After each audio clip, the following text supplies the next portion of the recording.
বিষয়টা যা বোঝা যাচ্ছে বেশ জটিল। তো ততক্ষণে দরজা বন্ধ হয়ে গেছিলো, ওরাই আবার দরজা খুলতে বললো, তো আমরা সেটা দিয়ে উঠে পড়লাম। এখন এই যে স্টেশনটা দাঁড়িয়েছে শিন ফুজিওয়ারা বলে, এখানে কিছু নেই, এখানে অ্যাকচুয়ালি ফাঁকা। জাপান বেড়াতে গেলে সাধারণত বেশিরভাগ পর্যটকই টোকিও, ওসাকা এবং কিয়োটোর দিকে যান। এই সব দিকগুলোতে তাই পর্যটকদের ভিড় বেশি। সেই কারণেই প্রথম থেকে আমরা ভেবেছিলাম এই দিকগুলো এড়িয়ে যাব, বদলে এমন জায়গা দেখব যেখানে স্থানীয় মানুষের সঙ্গে মেলামেশার সুযোগ বেশি পাওয়া যায়। সেই উদ্দেশ্যেই আমাদের পরের গন্তব্য আইজু ওয়াকামাৎসু। টোকিও থেকে উত্তরে নিক্কো, সেখান থেকে আরও উত্তরে এই শহর। সামুরাইদের শহর হিসাবেও এটা পরিচিত। 1868 সালের বসিন যুদ্ধের আঘাতের চিহ্ন আজও এই শহরের প্রতিটি কোণে দেখতে পাওয়া যায়। এই শহরের প্রধান আকর্ষণ তুরুগা দুর্গ এবং অবশ্যই এখানকার মানুষ, যা আমরা শহরের পরতে পরতে টের পেলাম। চলুন শুরু করা যাক আইজু ওয়াকামাৎসু ভ্রমণ।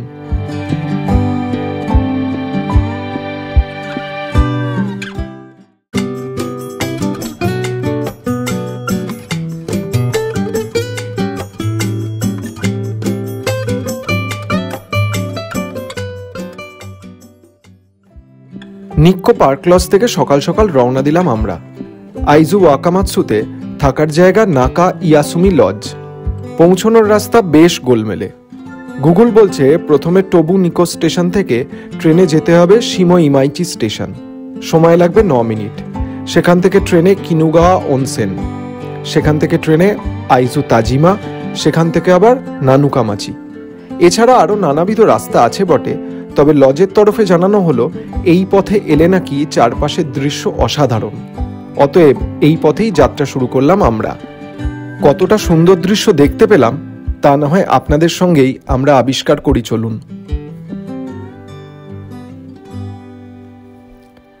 ব্রেকফাস্ট সেরে প্রথমেই টোবু নিকো লাইনের ট্রেন। ঝলমলে রোদ আর ফাঁকা কামরা দেখে দিনের শুরুতেই মন ভালো হয়ে গেল। ধরে দুটো স্টেশন যাচ্ছে, তো এটা হচ্ছে লোকাল ট্রেন।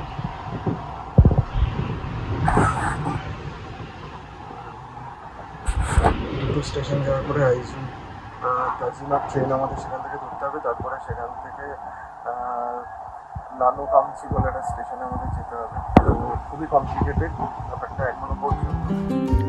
এই ট্রেনের সিটে বসে আরও একটা কথা মনে পড়ে গেল। এটা যেন হায়াও মিয়াজাকির স্পিরিটেড অ্যাওয়ে ছবির ট্রেনের বিখ্যাত দৃশ্য থেকে উঠে আসা একটা কামরা, অবিকল একরকম। যদিও পরে জাপানের ট্রেনে বারবার যাত্রা করতে করতে বুঝলাম এখানকার বেশিরভাগ ট্রেনই একরকম, মিয়াজাকির সিনেমার মতোই, বাস্তব এবং কল্পনার সীমারেখা যেখানে সহজে অনুমেয় নয়। এসব ভাবতে ভাবতেই পেরিয়ে গেল দুটো স্টেশন। আমরা পৌঁছলাম শিমো ইমাইচি। সেখানে পৌঁছেও জটিলতা। বিষয়টা যা বোঝা যাচ্ছে বেশ জটিল, কারণ এখান থেকে এমনিতেও আইজু তাজিমা যাওয়ার কোনো ট্রেন লাইন কিছুই খুব একটা ভালো করে বোঝা যাচ্ছে না। ফাইনালি আমরা একজন রেল গার্ডকে পেলাম, ট্রেনের গার্ড। তিনি আমাদেরকে বললেন যে হ্যাঁ, এখান থেকে এই স্টেশনটা যেখানে আমরা এখন দাঁড়িয়ে আছি সেই ছোট্ট স্টেশনটা থেকে অ্যাকচুয়ালি 10:44-এ একটা ট্রেন আছে আইজু তাজিমা যাওয়ার, যেখানে আমাদের যেতে হবে। এটা হয় অফবিট যাওয়া সবসময় ডিফিকাল্ট হয়ে যায়। এইটা হচ্ছে বোর্ড, সেখানে দেখা যাচ্ছে, আমি পরে দেখাচ্ছি আবার, যে ওই ট্রেনটা ধরে আমরা যেতে পারবো। আপাতত কতক্ষণ লাগবে, কিছুই লাগবে, কি লাগবে, এক্সপ্রেস ট্রেন না লোকাল ট্রেন ঠিক জানি না। আমাদের কাছে যদি লোকাল ট্রেনেরই টিকিট আছে, তো দেখা যাক। অবশেষে কিনোগাওয়া ওয়া অনসেন যাওয়ার ট্রেন। শিমো ইমাইচি স্টেশন থেকে একটা ট্রেন ধরেছি। এটা একটা লোকাল ট্রেন এবং এটা একদম ফাঁকা। তো এখানে আগের ট্রেনের থেকে একটু বেশি লোক আছে, কিন্তু এই ট্রেন মোটামুটি ফাঁকা। এটাও একই রকম ফাঁকা।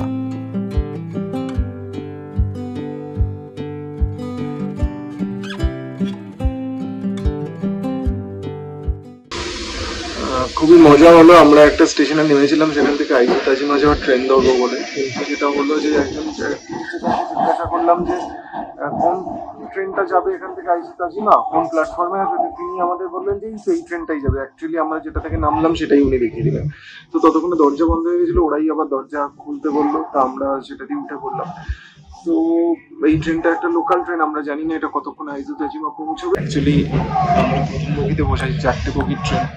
এটাতে গোটা যতদূর দেখা যাচ্ছে তত 4টি বগিতে আমরা দুজন ছাড়া, আর পরের বগিতে দুজন আছে, বাকি পরের 2টো বগি ফাঁকা।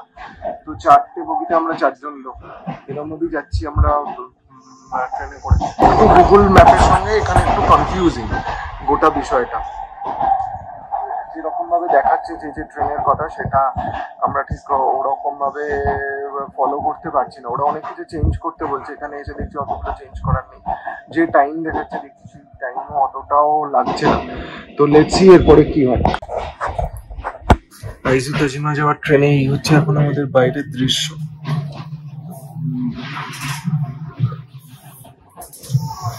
এখানে ট্রেন অসাধারণ।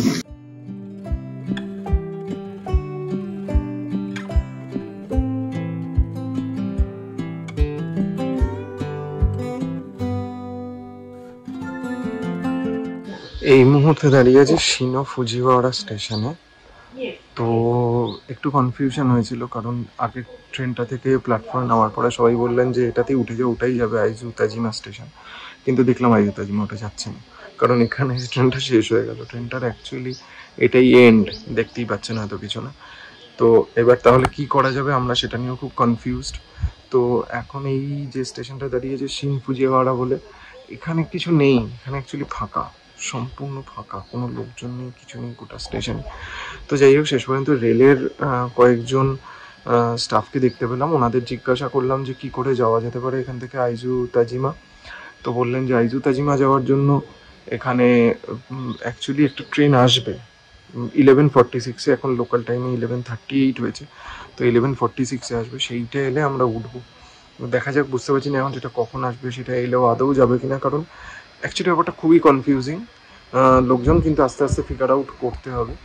তো দেখি, এইটা হচ্ছে স্টেশনের চারপাশ, সেটা একবার আপনাদের দেখিয়ে রাখি।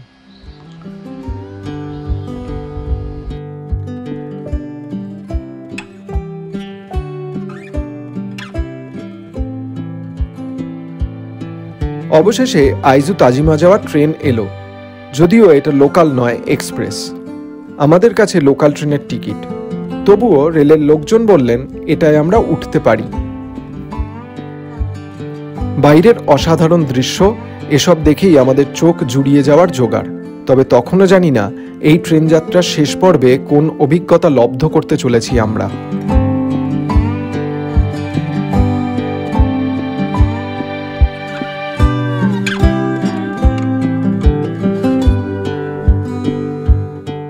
ট্রেন দ্রুত গতিতে ছুটে চলেছে আইজু তাজিমার দিকে। এর মধ্যে হলো এক মজা, ট্রেনের ভিতর দুপাশ দিয়ে পরপর 2টো করে সিট, মাঝখানে চলাচলের পথ। একই পর্যটক পরিবারের 4 জন উঠেছিলেন এই কামরায়। পিছন পিছন 2টো করে সিটে বসেছিলেন তারা।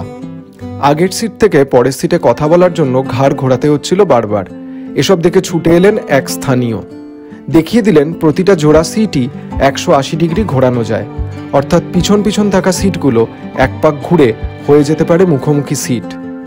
আমরাও বিষয়টা জানতে আগ্রহী দেখে স্থানীয় সেই ব্যক্তি আমাদের দিকেও বাড়িয়ে দিলেন সাহায্যের হাত।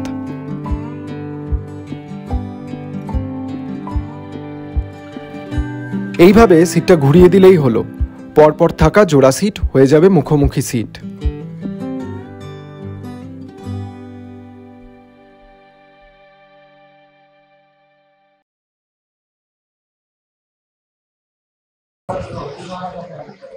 ফাইনালি আইজু তাজিমা, এখান থেকে আমাদের আবার নানুকামিচি ট্রেন ধরতে হবে। এই ট্রেনটাতে আমরা এসে পৌঁছলাম, একটা এক্সপ্রেস ট্রেন, যদি ওটা টিকিট ছিল না আমাদের কাছে, কিন্তু তবু লোকজন চলে দিল।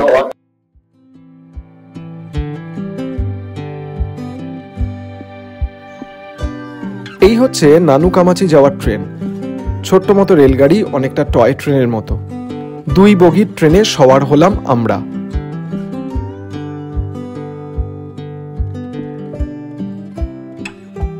এই পথের দৃশ্যের সম্পর্কেই বলা হয়েছিল আমাদের পরের লজের তরফে। কথাটা কতটা সত্যি তা টের পাওয়া গেল অবিলম্বেই। আমরা এখন যাচ্ছি নানুকামাচি স্টেশনের দিকে। সেখান থেকে নেমে মিনিট 15 হাঁটাতে আমাদের অ্যাকচুয়ালি হচ্ছে যেখানে আমরা থাকবো সেই জায়গাটা, সেটা একটা এয়ারবিএনবি টাইপ জায়গা। কিন্তু যে ট্রেনটায় যাচ্ছি এটা ট্রেন কম, এটা অনেকটা জয় রাইড বেশি। তো গোটা ভিডিওটাই অদ্ভুত সুন্দর করে সাজানো হচ্ছে এবং আমরা জানিও না আমরা ঠিকঠাক বগিতে উঠেছি কিনা, কারণ এখানে একটা রিজার্ভড কোচ আছে, একটা আছে যেটা আশপাশের স্টেশন, সেই স্টেশনের প্ল্যাটফর্ম গুলো ফুল দিয়ে সাজানো। লোকজনও খুব মজা পাচ্ছে আমাদের দেখে, কারণ আমরা অনেককে গিয়ে বলছি যেরকম নানুকামাচি বলে একটা স্টেশনে যখন, কিন্তু সেখানে জেনারেলি খুব একটা টুরিস্ট বা লোকজন কেউই যায় না, এতটাই ফাঁকা ফাঁকা একটা জায়গা। সেখান থেকে অনতি দূরেই হেঁটে হচ্ছে একটা লেক আছে। তো সবটা মিলিয়ে আমরা সেই কারণেই তাকিয়ে আছি একটু অফবিট, একটু অন্যরকম ভাবে সময় কাটাতে। যা গুগল বলছে তাতে ঘন্টাখানেক লাগবে আমাদের যেতে।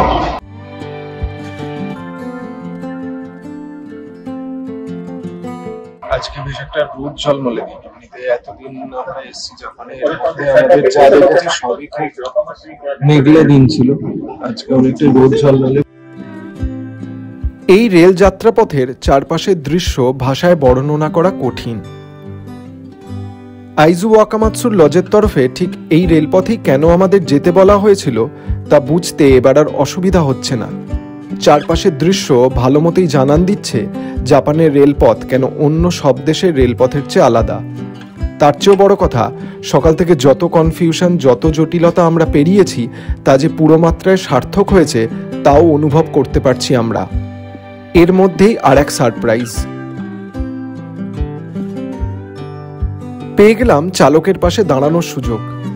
একদম ঠিক শুনেছেন, এই রেলগাড়ির চালকের পয়েন্ট অফ ভিউ থেকে রেলপথটা দেখা। কি দেখলাম দেখুন।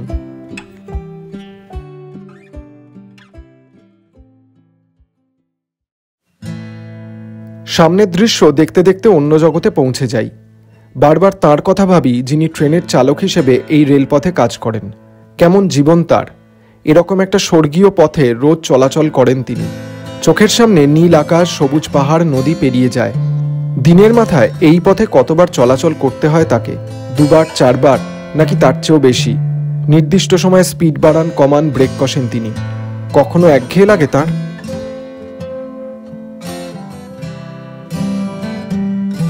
রেলযাত্রায় আলাপ হওয়া মানুষকে নিয়ে কখনো একটা বই লেখার ইচ্ছা আছে।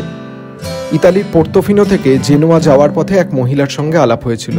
হাতে প্রাইমো লেভির একটা বই ভাঁজ করে রাখা। বইটা পাশের সিটে উপুর করে রেখে মহিলা বলেছিলেন, দীর্ঘ 45 বছর এই পথে রোজ যাতায়াত করি, আজও বোর হলাম না। নানুকামাচি রেলপথের চালকেরও কি তাই মনে হয়? ভাষাগত প্রতিবন্ধকতা এড়িয়ে সহজ প্রশ্ন আর করা হয়ে ওঠে না। উত্তর অবশ্য জানা, সামনের পাহাড়ের দিকে তাকালেই তা বেশ টের পাওয়া যায়।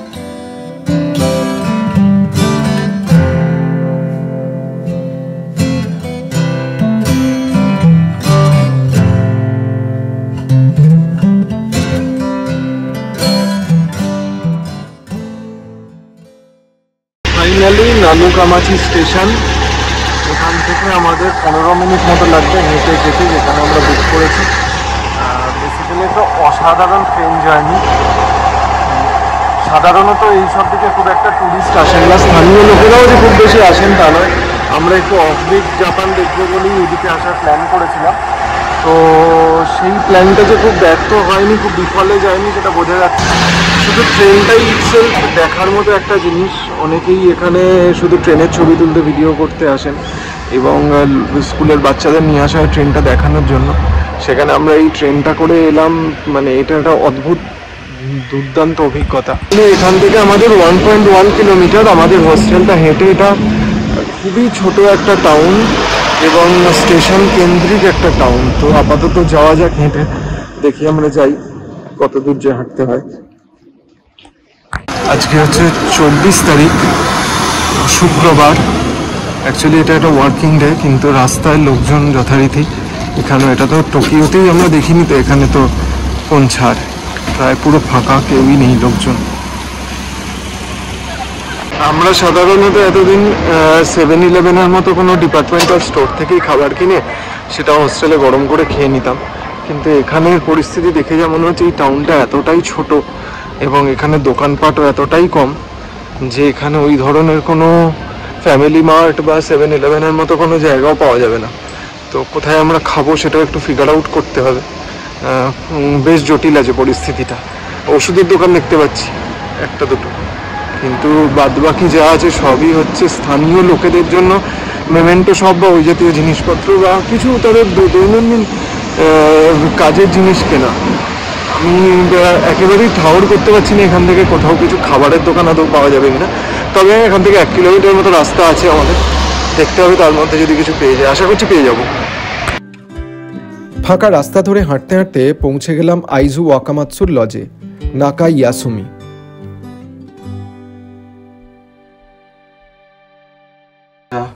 আইজু ওয়াকামাৎসুর যে হোটেলটা সেখানে, এটা বেসিক্যালি একটা classical tatami room, classical Japanese room যেরকম হয়।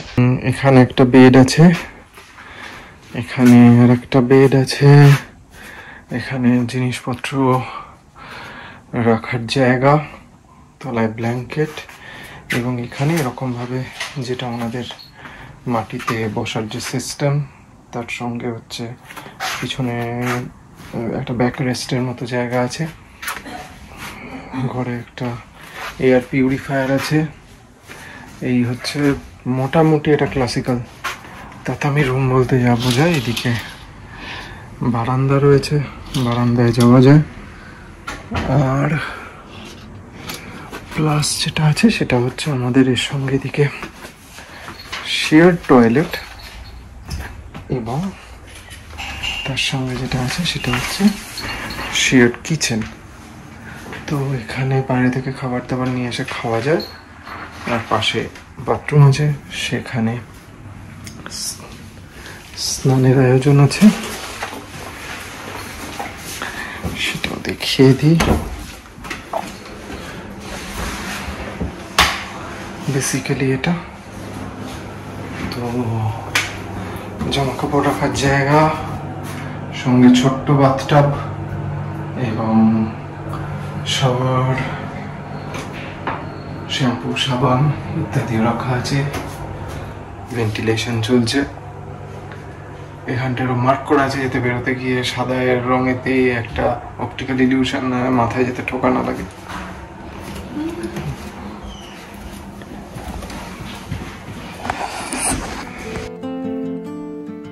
দুপুরের খাবার খেয়ে এবার বাইরেটা একটু ঘুরে দেখা। শহরটা যত ছোট ভেবেছিলাম ততটাও হয়তো নয়। এটা হচ্ছে আইজু ওয়াকামাৎসুর রাস্তা। রাস্তা সম্পূর্ণ খালি। এখন বিকেল হয়েছে 4:09 বাজে স্থানীয় সময়, 24 তারিখ শুক্রবার, 24শে অক্টোবর শুক্রবার। তো রাস্তাঘাট সম্পূর্ণ খালি। ডান দিকে পরপর এরকম হাঁটছি, তার ডান দিকে গাছ রয়েছে, সেখানে সব ওই শরতের যে রং, অটাম কালার যেটা গাছের পাতায়, সেগুলো দেখা যাচ্ছে। আর লোকজন কোথাও দেখতে পাচ্ছি না, একজন দুজন হয়তো কোথাও দূরে দূরে হেঁটে যাচ্ছে, তার বাইরে আর কিছু নেই। এই শহরটা অ্যাকচুয়ালি নিকট থেকে একটু বড়। আমরা ভেবেছিলাম বোধহয় এটা নিকট থেকে ছোট হবে, কিন্তু না, অ্যাকচুয়ালি এটা নিকট থেকে আর ওখানেকটা বড় শহর। এখানে দোকানপাট সবই বেশি। দেখে মনে হচ্ছে এগুলো মানে রেসিডেন্সিয়াল এরিয়া অনেকটাই, অতটা ঠিক অফিস কাছারি এখানে হয়তো নেই, কিন্তু মানে ফেসিলিটি ওয়াইজ দেখে মনে হচ্ছে যে রীতিমতো ভালো। আর ফুটপাত পেরোতে গেলেও এখানে সিগন্যালের ব্যবস্থা আছে, সেই সিগন্যাল মেনে তবেই সবাই, গাড়ি ঘোড়া না থাকলেও লোকে সিগন্যাল মেনেই তারপরেই মানে রাস্তা ফুটপাত পর্যন্ত ক্রস করেন। আর যদি কেউ ক্রস না করেন, কেউ যদি আগে করে যান, তাহলে লোকে অদ্ভুতভাবে তাকান কেউ যদি দেখতে পান। মানে এরকম বিচিত্র জিনিস তারা এই জীবনে কখনো দেখেননি, টাইপ চোখে একটা তাকান। তো যাই হোক, এখন আমরা চলেছি হেঁটে। কোন দিকে চলেছি জানি না, এমনি জাস্ট র্যান্ডাম শহরে ঘুরে বেড়াচ্ছি। তো শহরটাকে খানিকটা উপভোগ করার চেষ্টা করছি। খানিকক্ষণ বাদেই অন্ধকার হয়ে যাবে। এখানে এখন বাজে 4:10। তো আর কিছুক্ষণের মধ্যেই, মোটামুটি ঘন্টাখানেকের মধ্যেই ঝুসফুস করে অন্ধকার নেমে আসে। ততক্ষণ পর্যন্ত ঘুরে নেওয়া যাক, তারপরে আমরা ফিরে যাব হোটেলে। একটু পরেই রোদ চলে গিয়ে জাঁকিয়ে ঠান্ডা পড়লো আইজু ওয়াকামাৎসু শহরে। ফিরতি পথে দেখা পেলাম একটা 7-Eleven-এরও। সেখান থেকেই জোগাড় করলাম রাতের খাবার।